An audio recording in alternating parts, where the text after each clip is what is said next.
In this video, I'm going to show you how to add a signature field in DocuSign. If you find this video helpful, please consider to like this video and subscribe to my channel. In saying that, let's just jump straight into the video. Alright, the first thing what we need to do is head on over to DocuSign.com and sign into your account, or create a free account if you haven't done so. Now from here, it will say start, where it says sign or get signatures. So I'm going to upload this sample agreement for this demonstration. Now it's going to go ahead and create an envelope.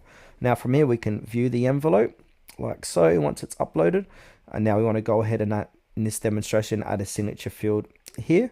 So what we can do is click out of that. Now we've got to add some recipients, and then also we can change the envelope types. This is going to be employment contract for this demonstration, and also add a message. Once we've done that, we're going to click onto the next button. Alright, so here's the sample agreement. Now if we want to go ahead and add a signature field, what we can do is come down the bottom of the page and now go ahead and click on signature and put it here. Now this is the signature field.